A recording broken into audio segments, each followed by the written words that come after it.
Kasi wala daw siyang mga tiwala sa mga pulis. Oo.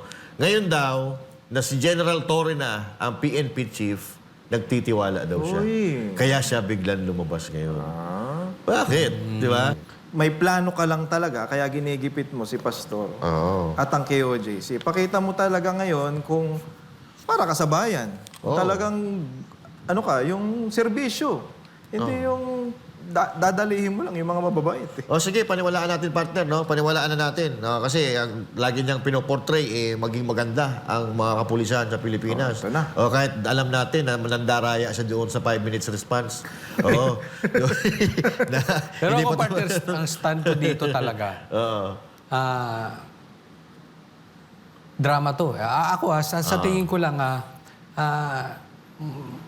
naililigaw tayo doon sa totoong sitwasyon. Yes. Yan ang sa tingin ko.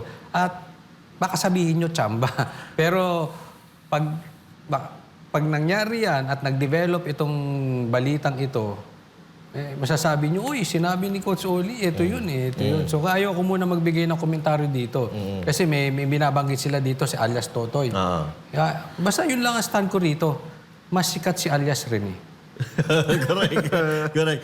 So, ito pa, tama. Oh. Sikat na sikat eh. Sige, ito na. Well, tama na yun. Tama na yun. At sabi ni alias Totoy, narinig ko, medyo nagduda ako doon eh. Bakit hindi, may nagtanong kasi, na bakit ngayon ka lang lumabas, napakatagal na nito eh, 2021 pa to eh. Kasi wala daw siyang mga tiwala sa mga pulis. Oo. Ngayon daw, na si General Torre na, ang PNP chief, nagtitiwala daw siya. Uy. Kaya siya biglang lumabas ngayon. Bakit? Di ba? So, ibig sabihin, si Albayalde hindi matino. Si Sinas hindi matino. Ibig sabihin, si Senator Bato hindi matino at hindi mapagkakatiwalaan. Of all the generals, mas mapagkakatiwalaan mo yung mga binanggit ko kaysa dito. Sa bago ngayon. Sa akin yun ay sarili kong pananaw. Ewan ko sa kanila si alias Totoy, mas naniniwala daw siya kay Torre eh. Kaya ako hindi ako naniniwala kay Torre. Naniniwala ako na pulis siya. Naniniwala ako na maitim siya. At naniniwala ako na binalasubas niya yung kay OJC. Naniniwala ako na kinidnap nila si PRRD.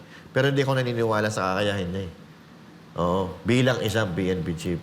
Sa akin yun. Kasi ako bilang isang Pilipino, masama ang loob ko sa kanya dahil doon sa ginawa niya kay PRRD na kung sino yung presidente na malaki ang naiambag sa bansang Pilipinas, yung pa'y pagkakanulo mo.